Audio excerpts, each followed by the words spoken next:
Team Sérénité présente 5 minutes de pause.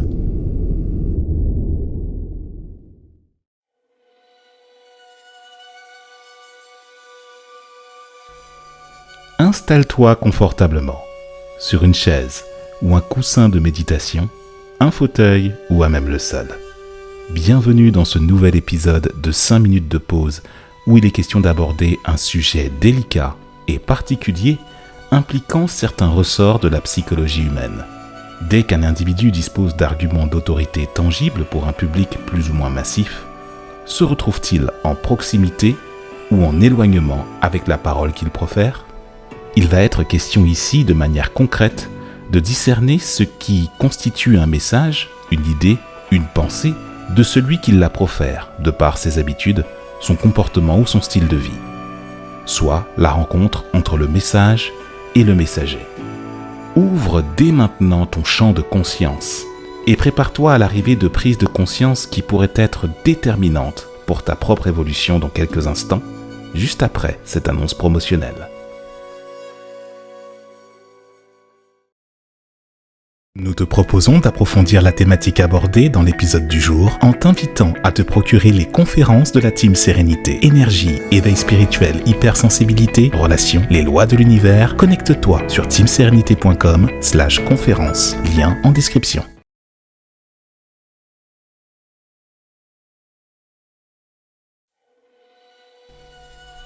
Inspire profondément par le nez en gonflant le ventre, expire par la bouche en le dégonflant. Dans cet épisode, il est important de partir du principe que les mots qui sont prononcés et le détenteur que je suis sont deux choses complètement distinctes. Une fois n'est pas coutume, je vais te parler de mon témoignage et de certaines des leçons que j'ai pu tirer de mon expérience d'enseignement de la sérénité initiée en 2016. Voilà donc plusieurs années que je parle de sérénité via les réseaux sociaux sur notre site teamserenity.com, sur YouTube, Facebook, ainsi que sur les autres plateformes de podcast. Les différents thèmes que j'ai pu aborder lors de l'émission Sérénité quotidienne que j'avais alors proposée de 2018 à 2020 se voulaient percutants, impactants, tout en proposant de la valeur à l'audience qui commençait à me suivre. Enseignant et praticien énergétique, praticien de plusieurs techniques de soins corporels et accompagnant de transformation sereine, c'étaient des titres qu'il me semblait juste de justifier de par les prises de conscience nombreuses que j'ai pu révéler au cours de ces dernières années. Ce qui, mécaniquement, a pu permettre de constituer une audience réceptive au message qu'il me semblait juste de faire passer, tout en étant conscient que je disposais, et dispose encore aujourd'hui, de failles béantes pour atteindre cette sérénité dont je parlais. L'effet immédiat de cette démarche sur le plan intérieur est que j'ai pu me convaincre que je pouvais accompagner durablement les personnes en m'y prenant de la bonne manière. Ce qui m'a fait manifester beaucoup de succès et des réussites, et donc de la confiance et de l'estime pour tous les efforts que j'avais accomplis. L'autre effet, de par le public qui était inspiré ou qui entamait une démarche de transformation, c'est que j'ai pu me rendre compte de personnes qui croyaient fort au message, au-delà de ma façon de le transmettre, et de celles qui étaient plus sensibles au personnage que j'incarne physiquement. Et je suis certain qu'au moment où tu écoutes ma voix te dire ce constat, tu peux être dans la catégorie des êtres qui écoutent le cœur du contenu, ou alors dans l'esthétique, le physique, le timbre vocal ou l'énergie de celui qui le détient. Du point de vue de l'être que j'incarne, c'est là où se situe la différence entre le message et le messager. Une fois les bases sémantiques posées, je te pose une question qui peut avoir son importance dans l'appréciation du contenu que tu es en train d'écouter. Et je te demanderai d'être honnête et sincère d'abord avec toi-même. Apprécies-tu un orateur pour ce qu'il dégage ou pour ce qu'il professe ?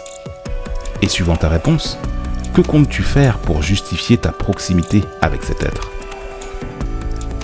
De la qualité de ta réponse va dépendre le renvoi vers un autre questionnement, directement en lien avec le pourquoi de ta transformation et de ton développement vers davantage de sérénité sur ton chemin de vie.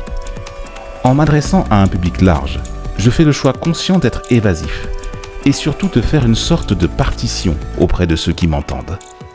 De même, je ne pourrais pas empêcher une personne d'idolâtrer son mentor, son modèle ou son exemple, même si je le démontre par A plus B que cela pourrait aller à l'envers de son autonomie intellectuelle et spirituelle, car il en va purement et simplement de son libre arbitre. Pour mon cas personnel, l'audience qui me suit aujourd'hui n'est plus exactement la même qui m'a trouvé au début de mon aventure en ligne. Ayant moi-même évolué au gré des expériences, beaucoup de personnes n'étaient tout simplement pas en lien avec les évolutions que nécessitait mon propre cheminement vers la sagesse, avec l'application en conscience des lois de l'univers. Je pourrais décliner bon nombre d'exemples. Alors, quelle relation vas-tu désormais entretenir avec l'homme ou la femme qui t'inspire une valeur ou un trait de caractère que tu aimerais avoir immédiatement en toi? Sera-ce un ami, un frère, une sœur, une mère, un oncle, un professeur, un mâle alpha ultime, une idéologue? Tous ces titres, à l'image de ceux que je t'ai présentés il y a quelques minutes me concernant, ne sont absolument rien à côté de l'énergie, de l'alignement, sans même parler de la quête de cohérence que celui qui porte un message, quel qu'il soit, ne sont rien à côté de la parole, du message, de l'enseignement qui survivront assurément aux personnes qui les profèrent.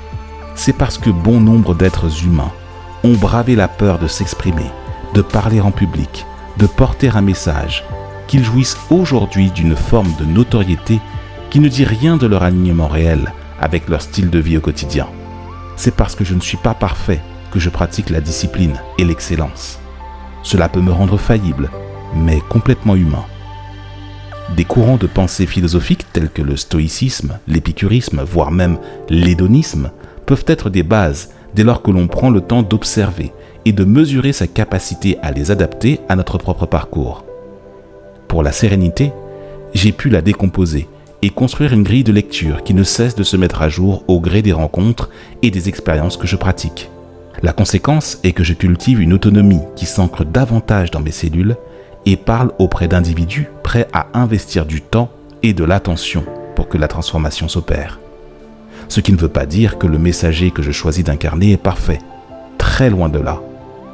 En revanche, le message, issu d'enseignements remontant à des siècles de transformation au-delà des époques et des contrées, ne bouge pas d'un pli et s'appliquera encore auprès de ceux qui vont nous survivre.